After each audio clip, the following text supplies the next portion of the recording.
आपण बाजारातून जेव्हा फळे घेतो तेव्हा प्रत्येक फळांवर कोणत्या ना कोणती प्रकारचे स्टिकर्स असतात आणि त्याच्यावर एक विशिष्ट नंबर असतो. पण त्या नंबरचा अर्थ काय हा बऱ्याच जणांना माहीत नसतो आणि त्याचा आपल्या आरोग्याशी काय संबंध आहे तो आज आपण जाणून घेणार आहोत. बाजारातून सफरचंद संत्रे घेतल्याच्या नंतर फळांवर असलेल्या स्टिकरचा अर्थ काय बऱ्याच जणांना माहीत नसतो. सर्वच ठिकाणी विकल्या जाणाऱ्या सफरचंद संत्रा यांच्यावर असे स्टिकर लावलेले असतात. या स्टिकरचा एक्सपोर्ट इम्पोर्टशी काही संबंध नाही. तुमच्या आरोग्याशी संबंधित हा विषय आहे. ग्राहक बाजारातून किंवा मॉलमधून नियमित फळे घेत असतात. त्यात फळांवर विशिष्ट प्रकारचे स्टिकर लावलेले असतात. सफरचंद, संत्रा यासारख्या फळांवर लावलेल्या स्टिकरचा अर्थ काय असतो हे 100 पैकी 99 जणांना तरी माहीत नसते. त्यामुळे प्रीमियम क्वालिटी किंवा इम्पोर्ट क्वालिटीची फळे देत असल्याचे सांगितले जाते. परिणामी फळ विक्रेते ग्राहकांना सहज फसवू शकतात. चला तर समजून घेऊया काय आहे हा विषय. तर 4 अंकी स्टिकरचा अर्थ काय? जर 4 अंक असतील स्टिकरवरती तर बाजारातून घेणाऱ्या सफरचंद किंवा संत्र्यांवर 4 अंकी स्टिकर दिसले तर सावध व्हा. ते खरेदी करण्यापूर्वी काळजी घ्या. या स्टिकर्सवर लिहिलेले क्रमांक 4 अंकांनी सुरू होतात, जसे की 4026 किंवा 4987. म्हणजे स्टिकरवर 4 अंक असतील आणि त्याची सुरुवात 4ने होत असेल तर अशी फळे कीटकनाशके आणि रसायनांचा वापर करून तयार केलेली आहेत. हे आकडे फळांची गुणवत्ता दर्शवतात. तुम्हाला ही फळे थोडी स्वस्तात मिळू शकतात, पण ते तुमच्या आरोग्यासाठी फायद्यापेक्षा जास्त नुकसान करणारे आहेत. तर 5 अंकामध्ये नंबर असेल तर फळांच्या स्टिकर्सवर 5 अंकी नंबर लिहिलेला असेल तर त्याचाही विशिष्ट अर्थ आहे. या संख्या 8ने सुरू होतात. जर 84, 131 किंवा 86, 532 इत्यादी फळांवर असे अंक लिहिले असतील तर याचा अर्थ फळे जेनेटिकली मॉडिफाईड आहेत. म्हणजेच ही फळे नैसर्गिक नसून प्रयोगशाळेत विकसित केली आहेत. रसायने आणि कीटकनाशके असलेल्या फळांपेक्षा त्याची किंमत जास्त आहे. ही फळे खाणे आरोग्यासाठी काही फायदे देणारे आहेत, परंतु त्याचे काही तोटेही आहेत. मग सर्वोत्तम काय आहे?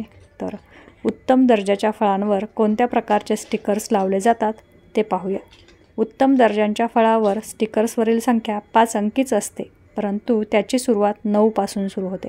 जसे 93, 435 वगैरे काहीही असू शकते. याचा अर्थ ही फळे रासायनिक आणि कीटकनाशकांशिवाय सेंद्रिय पद्धतीने तयार केली गेली आहेत. साहजिकच त्याची किंमत इतरांपेक्षा जास्त असते, पण आरोग्याचा विचार करता अशी फळे उत्तम दर्जाची असतात. पावसाळ्यात आता आपण पाहूया कोणत्या भाज्या टाळल्या पाहिजेत आणि पावसाळ्यात कोणत्या भाज्या रोगप्रतिकारक शक्ती मजबूत करू शकतात.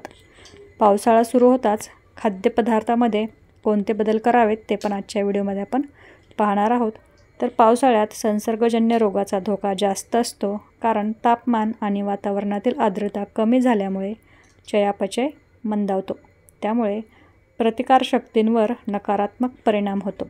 या ऋतूमध्ये फक्त हंगामी भाज्या खाव्यात, कारण या ऋतूनुसार शरीरासाठी योग्य असतात. उन्हाळ्यात किंवा हिवाळ्यात पिकवलेल्या भाज्या पावसाळ्यात खाणे टाळावे. तर मग पावसाळ्यात कोणत्या भाज्या टाळाव्यात? तर आपण हे जाणून घेऊया. पावसाळ्यात होणारे आजार टाळण्यासाठी पालक, शिमला मिरची, कोबी, फुलकोबी, मुळा, गाजर, बीटरूट, मशरूम, वांगी या भाज्या खाणे टाळा. पावसाळ्यात हिरव्या पालेभाज्या का खाऊ नयेत? तर याचं कारण असं आहे की हिरव्या पालेभाज्यांमध्ये भरपूर पोषक तत्व असतात, जे शरीराला तंदुरुस्त ठेवण्यासाठी आवश्यक पोषण पुरवतात. परंतु पावसाळ्यात ते टाळणे चांगले, कारण वास्तविक या ऋतूत कीटक आणि जीवाणूंची प्रजनन क्षमता वाढते. तसेच पावसामुळे दिवसा सूर्यप्रकाश मिळत नाही आणि तीव्र सूर्यप्रकाश आणि उष्णतेमुळे नसल्यामुळे पानांवर जीवाणूंची वाढ होत राहते. परंतु पावसाळ्यात सूर्यप्रकाश आणि हवेतील आर्द्रता नसल्याने पानांवर जीवाणूंचा प्रादुर्भाव होण्याची दाट शक्यता असते. हे जीवाणू इतके लहान असतात की ते डोळ्यांना दिसत नाहीत. अशा परिस्थितीत पालेभाज्या नीट धुतल्या नाहीत तर संसर्गजन्य रोग होण्याचा धोका वाढतो. पावसाळ्यात मुळांच्या भाज्या का खाऊ नयेत? त्याची पण काही कारणे आहेत.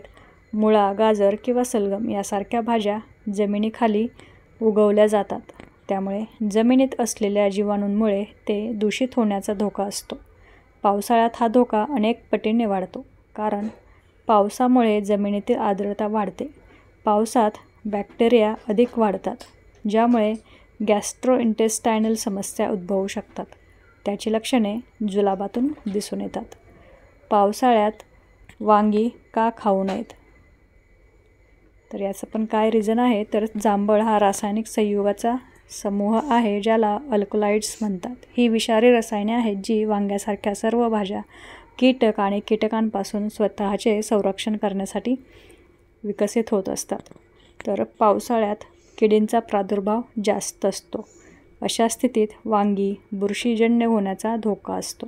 या ऋतूत वांग्याचे सेवन केल्यास त्वचेची ॲलर्जी होऊ शकते. याचा अर्थ त्वचेवर अंगावर उठणाऱ्या पित्ताच्या गाठी, खाज किंवा पुरळ असू शकते. पावसाळ्यात कोणत्या भाज्या खाव्यात तर हे पाहूया आपण. तर पावसाळ्यात जलजन्य आजारांचा धोका जास्त असतो. त्यामुळे अँटीऑक्सिडंट्स, मिनरल्स, विटॅमिन्स आणि फायबरने समृद्ध असलेल्या भाज्यांचा आहारात समावेश करावा.